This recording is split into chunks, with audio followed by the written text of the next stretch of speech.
Yang kedua, kalau saya boleh bacakan kenyataan, ini susulan daripada laporan media semalam. Ada beberapa laporan media tempatan yang telah laporkan mengenai skandal MARA, iaitu pembelian hartanah mahal di Australia.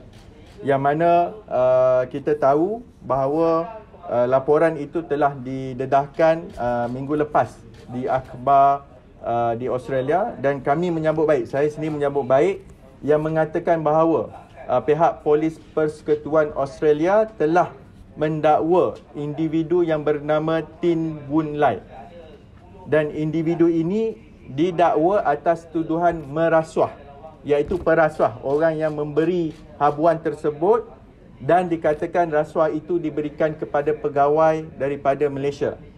Dan juga 4 pertuduhan lain berkaitan dengan memalsukan akaun berkaitan pembelian hartanah Dudley International House oleh Majlis Amanah Rakyat MARA pada tahun 2013. Jadi skandal ini sebenarnya memang telah didedahkan kepada pihak media yang telah mengikuti ataupun melaporkan persidangan parlimen. Saya ingat juga pada tahun 2015 saudara Rafizi Ramli yang ketika itu merupakan ahli parlimen Pandan telah mendedahkan bagaimana MARA ini telah membuat pembelian beberapa hartanah dengan membuat pembayaran yang jauh lebih mahal melangkaui harga sebenar. Ada beberapa kaedah kalau kita ikuti macam Dudley International House ini, kaedahnya mungkin pemalsuan akaun. Tetapi juga kaedah yang lain diguna pakai adalah syarikat ketiga yang membeli hartanah itu beberapa bulan sebelum itu dan kemudian menjual kepada harga yang lebih mahal kepada pihak MARA. Ataupun yang ketiga juga, dia membeli saham. Instead of membeli hartanah secara terus, dia membeli saham syarikat tersebut melalui MARA Inc.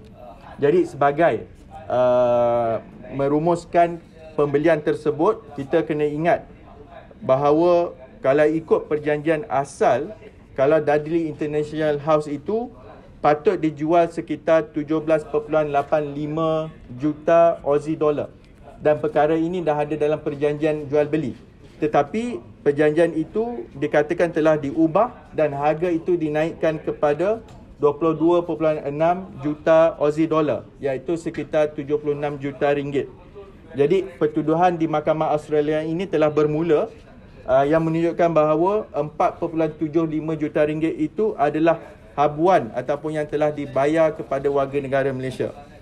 Yang hartanah yang kedua kita tahu juga 746 Swanston Street, yang mana ketika itu harganya adalah 23.5 juta Aussie dollar, tetapi yang dibuat bayaran ataupun diluluskan oleh pihak MARA adalah sekitar 41.8 juta Aussie dollar, iaitu bersamaan 140 juta ringgit. Jadi memang terdapat ketirisan ataupun perbezaan jumlah bayaran itu sebanyak 18.3 juta Aussie dollar ataupun 61.5 juta ringgit yang sehingga kini masih belum terjawab. Yang hartanah ketiga, 333 Exhibition Street, MARA Inc. telah membeli hartanah ini pada harga 31 juta Aussie dollar, iaitu sekitar 104 juta ringgit. Sedangkan beberapa bulan sebelum itu, syarikat yang menjadi orang tengah telah membeli hartanah tersebut pada harga 22 juta Aussie dollar atau 74 juta ringgit. Jadi perkara yang sama, hartanah ketiga ini juga menimbulkan persoalan siapakah yang telah mendapat manfaat sebanyak 9 juta Aussie dollar ataupun 30.28 juta ringgit.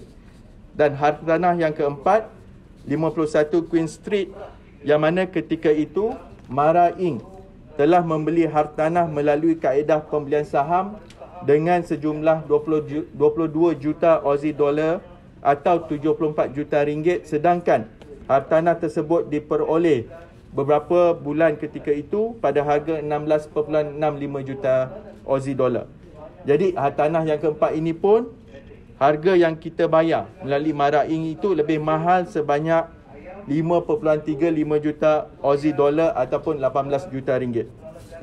Jadi perkara ini sebenarnya dah dibincangkan tahun 2015 lagi, tapi ketika itu jawapan yang diberikan tidak memuaskan saya sendiri ketika itu atas platform National Oversight and Whistleblowers telah membuat satu laporan polis sekitar Februari 2016. Jadi perkara itu sampai sekarang kita tidak tahu, cuma apabila ketegasan pihak Australia yang telah mendakwa perasuah sekarang ini menimbulkan persoalan mengenai bagaimana pula dengan mereka yang disebut sebagai pegawai Malaysia itu yang menerima habuan. Jadi pihak yang memberi rasuah itu telah didakwa ke mahkamah. Pihak yang menerima rasuah dari Malaysia ini, apa cerita dia? Apa statusnya?